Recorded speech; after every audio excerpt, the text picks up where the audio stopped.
Islamic scholars کے بیانات سننے کے لیے ہمارے آفیشیل چینل الرحمان ڈیجیٹل کو سبسکرائب کیجئے۔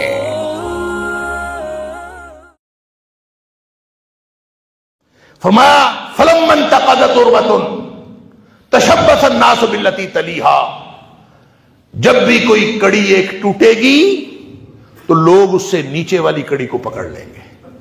کیا مطلب؟ اوپر والی کڑی لوگوں کے ہاتھوں سے چھوٹی، لوگوں نے نیچے والی پکڑ لی، پھر وہ چھوٹی، پھر اس سے نیچے والی پکڑ لی، پھر وہ چھوٹی، پھر اس سے نیچے والی۔ اس کا مطلب یہ ہے کہ لوگ آہستہ آہستہ دین سے دستبردار ہوتے چلے جائیں، دین سے لوگ دستبردار ہوتے چلے جائیں۔ کہیں گے اب بھی مسلمان ہیں، اتنا ہی کر لے تو کافی ہے، ہم بھی مسلمان ہیں، اتنا ہی کر لے تو کافی ہے۔ اتنا کر لینے سے بھی ملک اسلامی رہتا ہے، اتنا کر لینے سے بھی ملک اسلامی رہتا ہے، اتنا بھی کر لے تو ہم مسلمان ہیں، اتنا بھی کر لے تو کرتے کرتے کرتے کرتے ہم نے سارا دین اس سے دستبرداری اختیار کر۔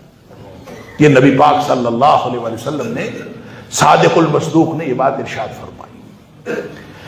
فرمایا اولہن نقدا الحکم، جب جو پہلی کڑی، سب سے پہلی کڑی ٹوٹے گی نا، وہ یہ ہے کہ قانون غیر اللہ کا آ جائے گا۔ پہلی کڑی، ٹاپ آف دا لسٹ، جب قانون غیر اللہ کا آ جائے، سمجھ لو اسلام کی پہلی کڑی ٹوٹ گئی، ہمارے ہاتھوں سے چھوٹ گئی، ہم اس سے دستبردار۔ اور جہاں اسلام نہیں رہتا اس کی جگہ تو پھر کفر لیتا ہے۔ من لم يحكم بما انزل اللہ فاولئک هم الکافرون، جو قانون اللہ کا نہیں مانتے تو پھر وہ کفر کر رہے ہیں، وہ فسق کر رہے ہیں، وہ ظلم کر رہے ہیں۔ اللہ اکبر۔ فرمایا پہلی کڑی جو ٹوٹی، اولہن نقدا الحکم وآخرہن الصلاۃ، ٹوٹتے ٹوٹتے کڑیاں ہاتھ سے چھوٹتے چھوٹتے دستبردار ہوتے ہوتے ہم کہاں پہ آ کے رک گئے؟ آخرہن الصلاۃ، جو 5 وقت نماز پڑھتا ہے نا، یہ آخری درجے کا مسلمان ہے۔ کم از کم اس کے پاس اسلام آخری درجے کا موجود ہے۔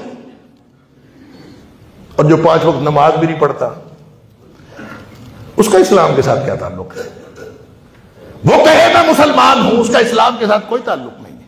نبی پاک صلی اللہ علیہ وسلم نے فرما دیا پہلی کڑی جو ٹوٹے گی تو وہ قانون ہوگا غیر اللہ کا۔ یہی تو نبی پاک صلی اللہ علیہ وسلم اس حدیث میں فرما رہے ہیں کہ ما لم تحکم ائمتہم بکتاب اللہ وَيَتَخَيَّرُوا مِمَّا أَنزَلَ اللَّهُ، اللہ کے نازل کردہ کتاب کو چھوڑ دیا، اس کو اختیار نہیں کیا، کتاب اللہ کا حکم، اس کا قانون نہیں مانا۔ قرآن نے ہمیں واشگاف الفاظ میں کہا فَأَذَنُوا بِحَرْبٍ مِّنَ اللَّهِ وَرَسُولِهِ، تیار ہو جاؤ اللہ اور اس کے رسول صلی اللہ علیہ وسلم کے خلاف جنگ کرنے کے لیے۔ ہم نے کان لپیٹ لیے، ہم جنگ کے لیے تیار رہے، ہم نے پوزیشن لے لی، ہم نے اللہ اور اس کے رسول صلی اللہ علیہ وسلم کی بات نہیں مانی، تو پھر یہ ہونا ہی تھا۔ إِلَّا جَعَلَ اللَّهُ بَأْسَهُمْ بَيْنَهُمْ، پھر لڑائیاں ہونی تھی، پھر یہ آپس کے معاملات خراب ہونے تھے، اس لیے کہ اتحاد قرآن کی آیتیں پڑھنے سے نہیں ہوتا، اتحاد اللہ کے دین پر عمل کرنے سے ہوتا ہے، اتحاد کتاب و سنت پر عمل کرنے سے ہوتا ہے۔ نبی کریم صلی اللہ علیہ وسلم نے جب آپ اس دنیا سے تشریف لے جا رہے تھے، خطبہ حجۃ الوداع، اس میں نبی پاک صلی اللہ علیہ وسلم نے جو مختلف باتیں ارشاد فرمائیں، آپ نے فرمایا، پہلے تو آپ نے پوچھا کیا میں نے پہنچا دیا ہے؟ سب نے کہا پہنچا دیا ہے۔ پھر اللہ کو گواہ بنایا، اللہم اشہد اللہم اشہد اللہم اشہد، اللہ تو گواہ ہو جائے، اللہ تو گواہ ہو جائے۔ پھر اللہ نے گواہی دی، الیوم اکملت لکم دینکم واتممت علیکم نعمتی ورضیت لکم الاسلام دینا۔ اللہ تعالیٰ نے گواہی دی، سرٹیفکیٹ دے دی۔ نبی پاک صلی اللہ علیہ وسلم نے فرمایا فَلْيُبَلِّغِ الشَّاهِدُ الْغَائِبَ، لوگوں جو موجود ہو نا، یہ والا دین جو میں نے آپ کو پہنچایا ہے، جو موجود ہو یہ ہر اس شخص کو پہنچا دے جو موجود نہیں ہے، اور قیامت تک پہنچاتے رہیں۔ اور پھر نبی پاک صلی اللہ علیہ وسلم نے ایک بات ارشاد فرمائی، لا ترجعوا بعدی کفارا، میرے بعد کافر نہ ہو جانا. لا ترجعوا بعدی کفارا، میرے بعد کفر کی طرف لوٹ نہ جانا. کیسے؟ یضرب بعضکم رقاب بعض، کہیں ایسا نہ ہو کہ تم ایک دوسرے کی گردنیں مارتے پھرو، ایک دوسرے کے ساتھ لڑائیاں لڑتے پھرو، ایک دوسرے کو قتل کرتے پھرو، ایک دوسرے کے قتل کے درپے ہوتے پھرو.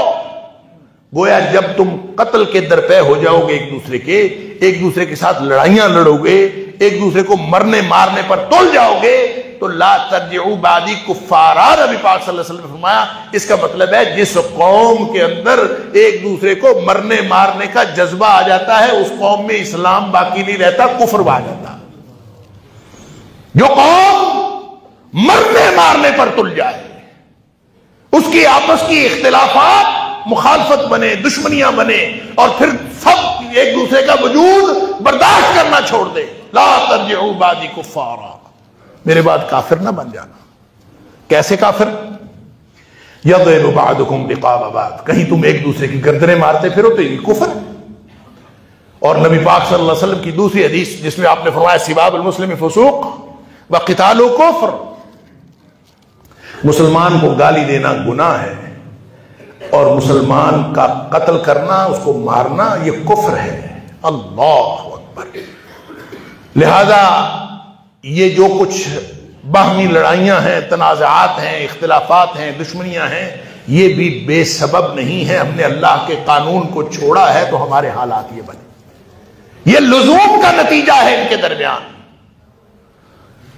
اور ان ساری خرابیوں سے اور ان سارے خراب نتائج سے اگر ہم بچنا چاہتے ہیں، اگر ہم چاہتے ہیں کہ بارشیں وقت پہ ہوں، اگر ہم چاہتے ہیں کہ باہمی لڑائیاں ختم ہوں، اگر ہم چاہتے ہیں کہ حکمرانوں کا ظلم ختم ہو، اگر ہم چاہتے ہیں کہ قحط سالی ختم ہو، اگر ہم چاہتے ہیں کہ یہ مہنگائی اور بے روزگاری ختم ہو، اگر ہم چاہتے ہیں کہ لوگوں کے اوپر جتنے مصائب ہیں یہ دور ہو، تو پھر ہم اپنے کرتوت سیدھے کرنے پڑیں. سب سے پہلا جو معاملہ سیدھا کرنا پڑے گا، بے حیائی سے بچنا پڑے گا. انفرادی اور اجتماعی طور پر عہد کریں اللہ سے، اللہ چھوٹی بے حیائی ہو یا بڑی بے حیائی، اللہ ہم اس سے بچیں گے. اللہ سے وعدہ کریں.